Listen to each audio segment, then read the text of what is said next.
এই মুহূৰ্তত মই উপস্থিত আছোঁ দৰং জিলা মঙলদৈত আৰু মঙলদৈ বিশেষকৈ মই ভিডিঅ' জাৰ্নেলিষ্ট বাবুৰিয়া দেখি আছে এই সামগ্ৰিক দৃশ্য আৰু এনেধৰণে আচলতে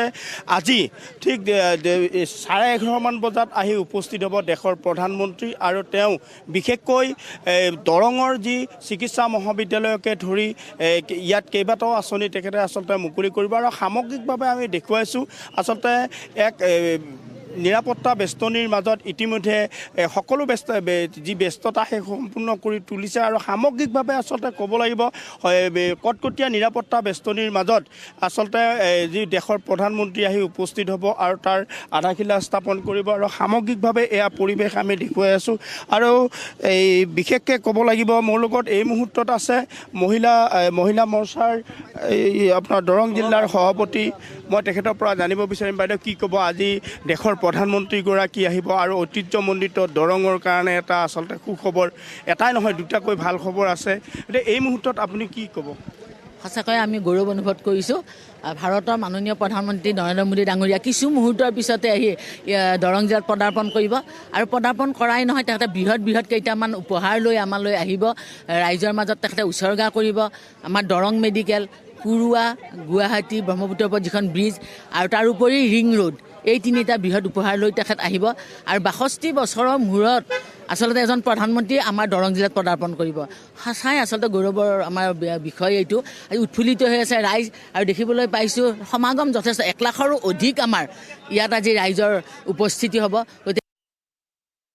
সম্বোধন কৰি এই উপহাৰকেইটা উচৰ্গা কৰি থৈ যাব গতিকে আমাৰ সঁচাই কিন্তু গৌৰৱৰ বিষয় যিটো আমি ভাবিব নোৱাৰা কিছুমান কাম হ'বলৈ ধৰিছে আৰু প্ৰধানমন্ত্ৰী মহোদয় আচলতে আমাৰ উত্তৰ পূৰ্বাঞ্চলৰ কাৰণে যথেষ্টখিনি কাম কৰে তাৰ ভিতৰত কিন্তু দৰংখনো এতিয়া বাদ পৰা নাই গতিকে আমি সঁচাকৈ গৌৰৱান্বিত নিশ্চিতভাৱে মোৰ লগত এই মুহূৰ্তত আছে প্ৰাক্তন ছাত্ৰ নেতা তথা একালৰ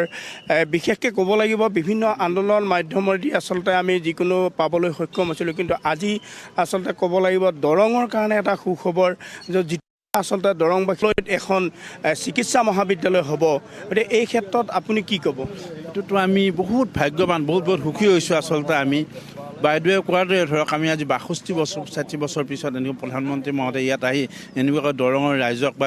দৰংবাসী এটা উপহাৰ দিব এনেকুৱাকৈ সঁচাকৈ আমি অতি আনন্দিত উৎফুল্লিত হৈছোঁ আৰু তেখেতক আমি সকলো দৰংবাসী ৰাইজৰে স্বাগতম জনাইছোঁ আৰু এই স্বাগতে আমাৰ অসমৰ মাননীয় মুখ্যমন্ত্ৰী স্বনামধন্য ডক্টৰ হিমন্ত বিশ্ব শৰ্মাৰ বুলি আমি ধন্যবাদ জনাইছোঁ আমাৰ শ্ৰদ্ধেয় সাংসদ মহোদয় দিলীপ শইকীয়াদেউ তেখেতকো আমি এই ক্ষেত্ৰত আগভাগ